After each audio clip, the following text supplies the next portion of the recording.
Hello everyone, welcome to Canteen Cup. My name is Scott. How's everybody doing today? Now we're going to shoot this video inside. I've got some people working outside. They're putting in the decks, which were part of this whole project.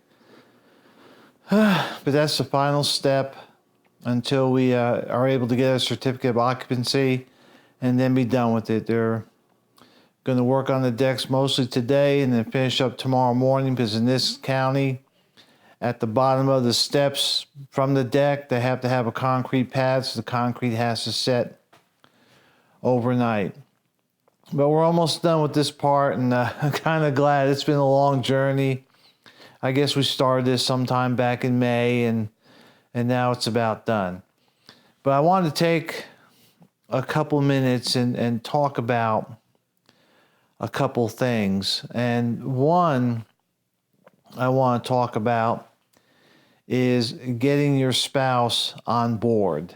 And that's an important topic, especially in the prepping community, because there are a lot of spouses that are just not that interested in the neo-pioneer homesteading, prepping lifestyle. They like their things, and there's nothing wrong with that. But when you talk about getting your spouse on board, really what that means is it means concessions and it means compromise. And while your spouse may not be totally on board, there may be concessions and or compromises you can make to make that transition a little easier. And I'll use my wife as an example. When we first started talking about, moving out to the country, buying a little more acreage, getting a little further away from everybody, we talked about, either buying an already built house or building a house. And I mentioned to my wife, well, why don't we get a manufactured home? And she said, oh no, we are not doing that. She says, I don't like them, period. We're, end of line. I said, okay, well, I said, can we at least go look at them? I said, because they've come a long way since the manufactured homes that you may have seen even 10 years ago. And she agreed to that. So we went to a dealer in the county we are now living in, and I showed her the homes. And she started looking through the homes, and, she became on board with that. Okay, so I got her to accept the idea that we can, maybe live in a manufactured home. Some time went by, and we've actually went out there, 1, 2, 3 more times. And in that process, we found a piece of property we wanted, and we bought that property. So now we had to talk about, what type of home did we want to put on there. Now, me, I don't need much really when it comes to a home. I don't have to have the fancy. I don't have to have. I always tell people that any home that I want to live in has to have 5 requirements for me. And 1, the house has to be warm in the winter. 2, it has to be cool in the summer. 3, it has to be dry year round. 4, it has to have a master bath. And 5, it has to have a fireplace. As far as the quality level, if it meets those 5 requirements, I'm pretty much happy. So after we bought the property, we decided to look into what we were going to put on our property. And we called a couple contractors, and we talked to them about, building a house, a regular what we call a stick-built house on the property. Well, they were amazingly expensive. So much so that I can't see how anybody can afford to build a house anymore. It was just crazy what they wanted for just a basic home. So I went to my wife. I said, okay, let's look at manufactured homes. And so I started out looking at what I considered okay for a manufactured home. And those were the, kind of the lower end quality as far as, interior appointments. Instead of having, sheetrock walls, they would have just the standard manufactured home walls. The cabinets weren't that nice, and but it met my 5 requirements. Well, my wife said no. She says, I'm not going to live. I said, okay, let's see if we can find a manufactured home that you would like.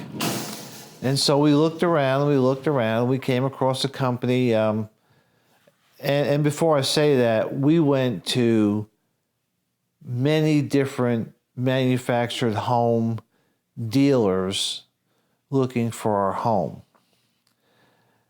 And what my wife settled on was probably one of the nicer, if not the nicest homes out there.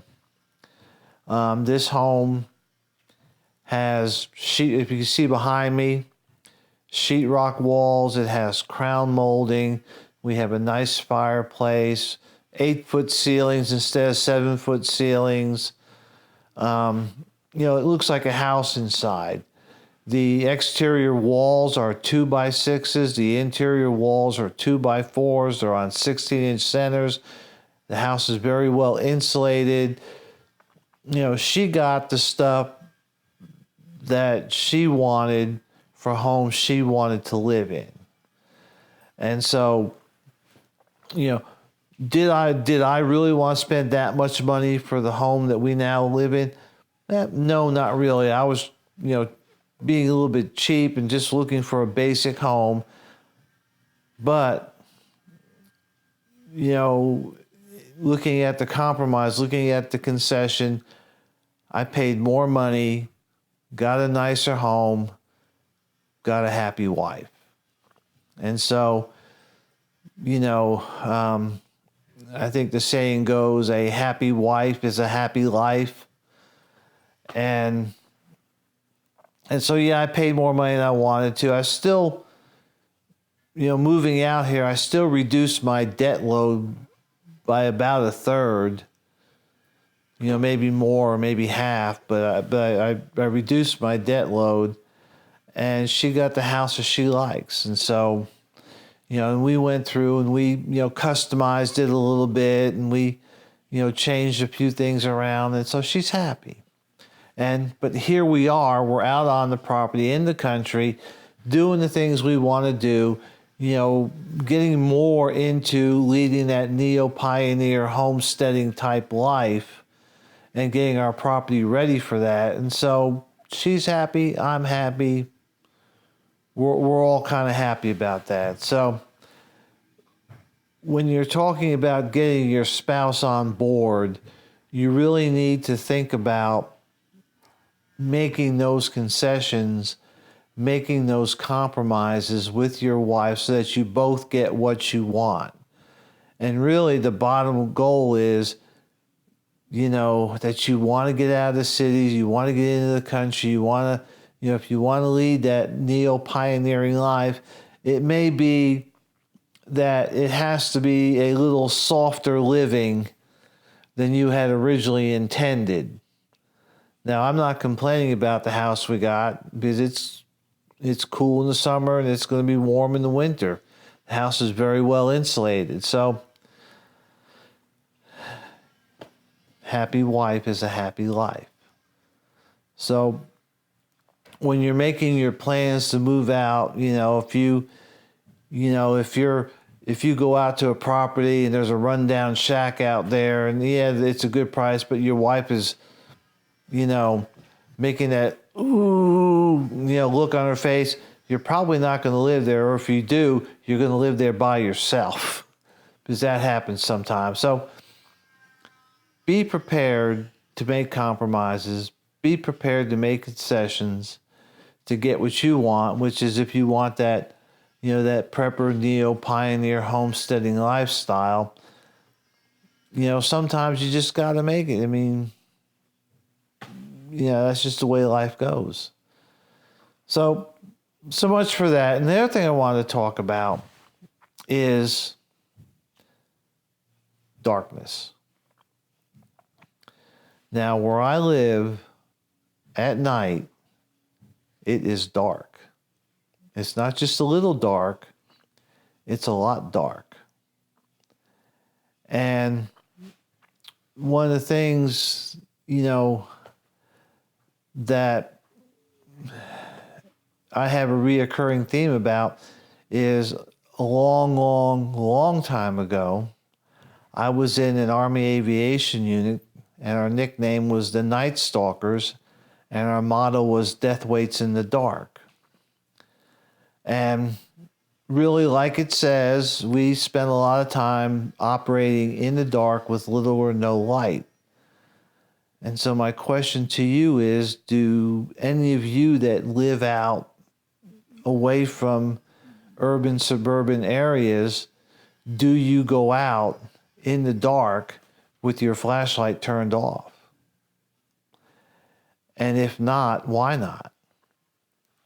I take my dogs out. I've got 2 dogs. I've got an 8-year-old boxer who was a rescue dog that we got when he was about 18 months old.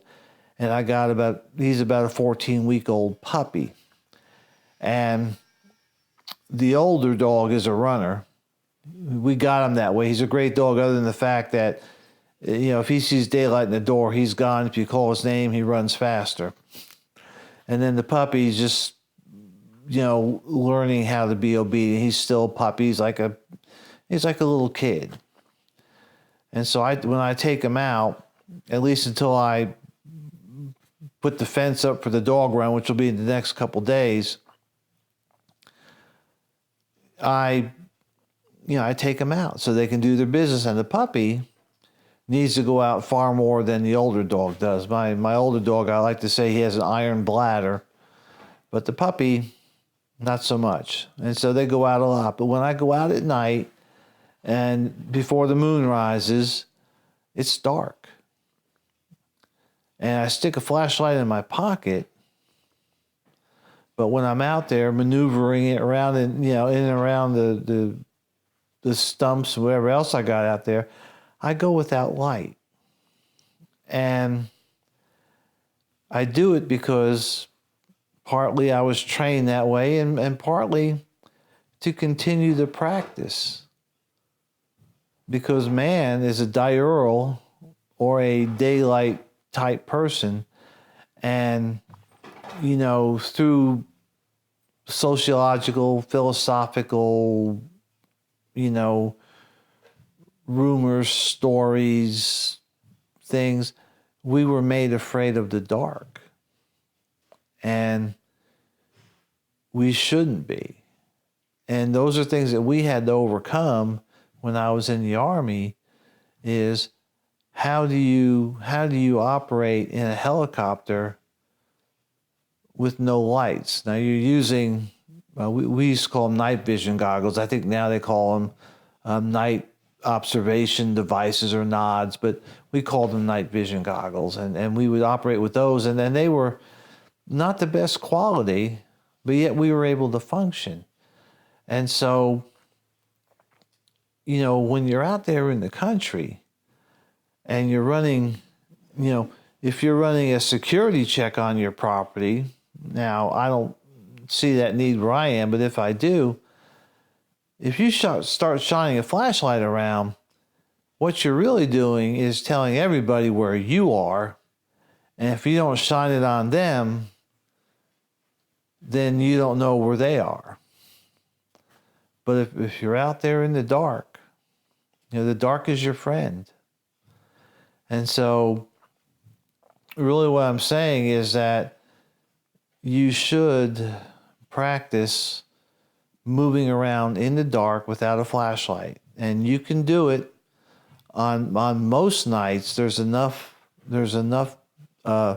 light at night where you can maneuver without nods, without night vision goggles, and be able to get around. Part of it is getting out there And sometimes just standing still for a couple of minutes for your eyes to adapt. And then it's amazing what you can see if you turn the dang flashlight off. And then plus you learn how to walk in the dark. So you're not tripping, falling, and stumbling. It can be done. You just have to go out and do it like anything else. And so those are a couple things I wanted to bring up today. Like I said, I don't have internet yet out here. I'm going to work on that probably today. And uploading these videos takes forever. Trust me, it takes forever when you're doing it over a cell phone. So I'll try and get this up today. And I just wanted to check back in. We're at a point where I can start doing more videos as things go on and tell you more about the exploits. I got a lot of things planned to do out here, and right now is a lull in the storm. So everybody take care. You all stay safe and stay secure.